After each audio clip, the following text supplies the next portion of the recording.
여러분 안녕하십니까? 바르고 빠른 뉴스 파트너, 좀 더 깊이 있고 다양한 지역 소식을 전하는 오늘의 뉴스와 화제, 그 뉴스 중심에서 여러분과 함께하겠습니다. 전남 나주시의 한 아파트에서 모녀가 숨진 채 발견된 사건과 관련해 경찰이 신고자인 40대 아버지의 살인 혐의를 적용, 구속영장을 신청했습니다. A씨는 경찰 조사에서 술을 마셔 정확히 기억이 나질 않는다, 자고 일어나 보니 숨져 있었다는 취지로 말한 것으로 전해졌습니다. 하지만 경찰의 추가 조사에서 부인과 사전에 딸을 살해하기로 공모했던 것으로 확인됐다고 전했습니다.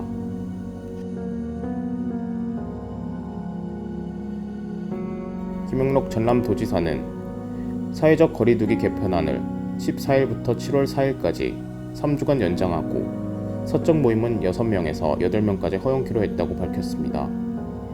김 지사는 이날 전남도청 브리핑룸에서 가진 발표문을 통해 전남의 백신 접종률에 전국에서 가장 먼저 30%를 돌파했고 2분기 대상자의 76%가 접종을 완료해 전국 최고의 수준을 유지하고 있다라고 이같이 말했습니다.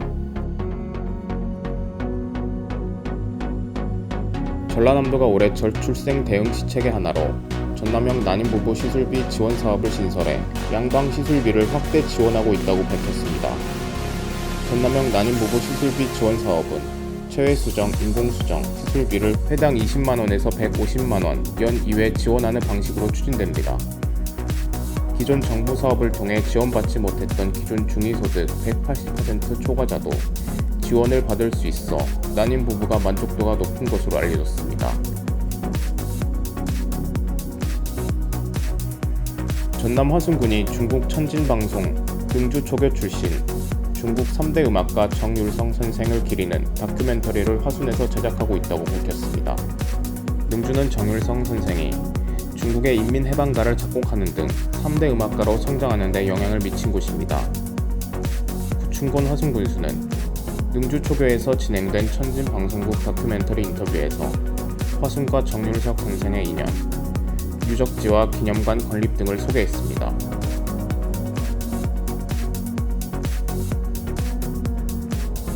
국내 유일 내륙 항구도시의 번영을 누렸던 전남 나주 영산포의 옛 영광을 되찾기 위한 상권 르네상스 공모사업 도전이 시작됐습니다.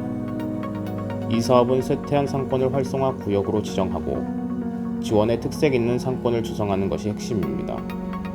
거리정비 기반공사 등의 상권 환경 개선과 테마존 운영 특화 상품 브랜드 개발을 촉진하는 상권 활성화 사업을 동시에 추진한다고 전했습니다.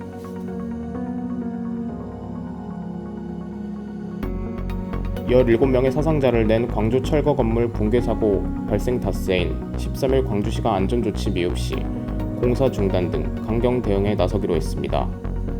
이용섭 광주시장은 13일 오후 시청 중회의실에서 안전사고 예방에 관계기관 합동대책회의를 개최한 후 브리핑룸에서 합동대책을 발표했습니다. 이 시장은 이번 사고는 건설 현장의 총체적인 부실과 안전불감증에 비롯된 인재라며 사고 원인이 밝혀지면 엄청나게 책임을 묻고 필요한 조치를 취할 것이라고 강조했습니다.